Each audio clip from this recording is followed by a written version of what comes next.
It was supposed to be a simple exchange, a routine custody drop-off, 10 minutes at most. At 4:12 p.m. on a quiet Sunday afternoon, 22-year-old Kayla Thompson pulled into the driveway of her ex-boyfriend's family home. The sun was still high. Neighbors were outside. Kids were riding bikes. Nothing about the day felt dangerous. Kayla had done this before.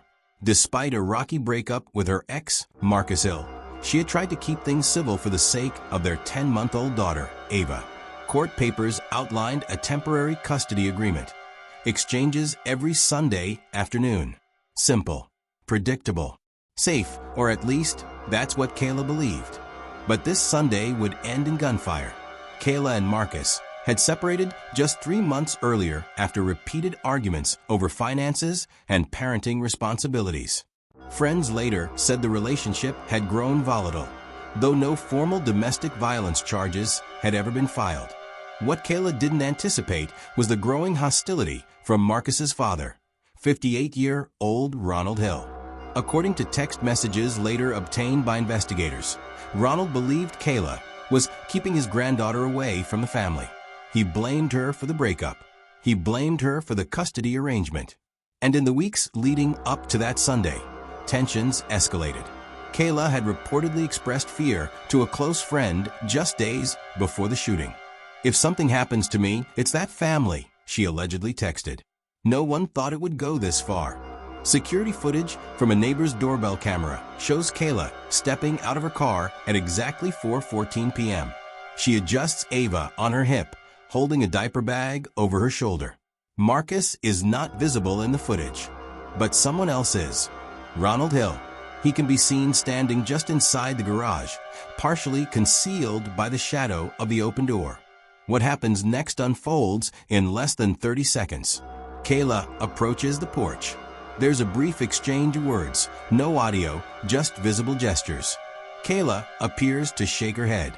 Ronald steps forward. Then, suddenly, he raises his arm. Witnesses reported hearing 3 rapid gunshots. Kayla collapses onto the driveway.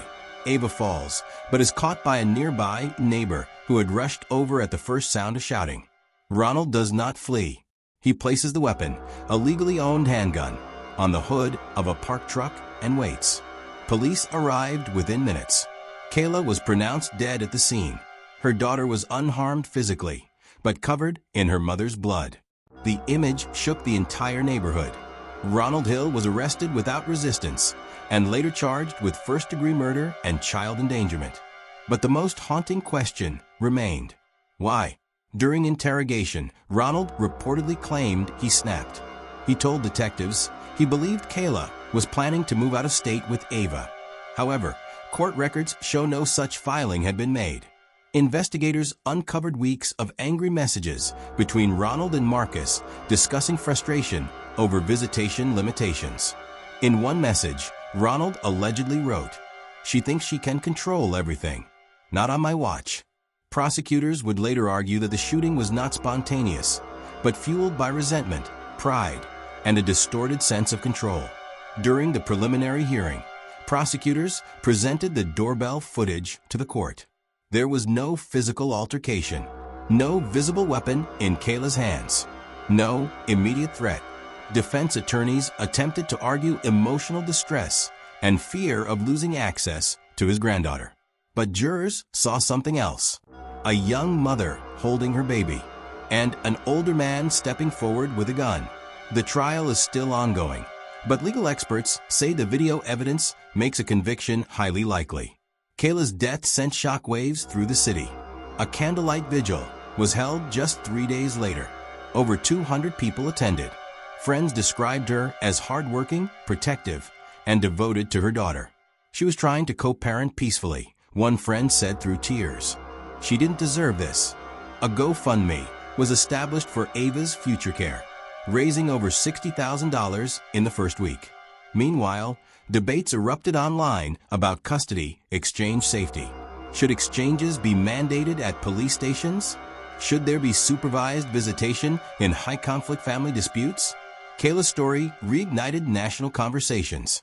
Custody-related violence is rare, but not unheard of.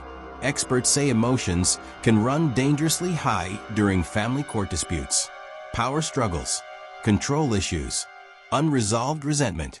When these factors mix with firearms, the consequences can be irreversible.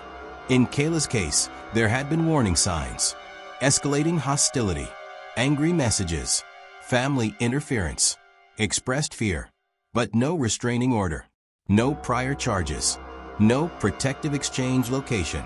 And now, a 10-month-old child will grow up without her mother.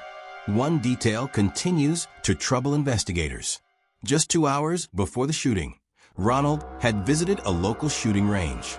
Records confirm he practiced with the same firearm used later that day. Prosecutors believe this undermines the defense's heat-of-the-moment argument. Was this premeditated? That will ultimately be decided in court. But for Kayla's family, the outcome won't bring her back. What was meant to be a routine custody exchange lasted less than 5 minutes. A driveway, a baby, 3 gunshots, and a life permanently altered. Kayla Thompson came to drop off her daughter. She never made it home. And now one family is grieving, another is shattered. And a little girl will one day ask the question no one is prepared to answer. Why? If you believe custody exchanges should happen in secure public spaces, share this video. If you believe warning signs should be taken more seriously, comment below. And if you want more true crime breakdowns that go beyond headlines, subscribe. Because sometimes the most dangerous place isn't a dark alley. It's a family dispute no one thought would explode. Thank you for watching. Don't forget to like, comment, and subscribe for more content like this.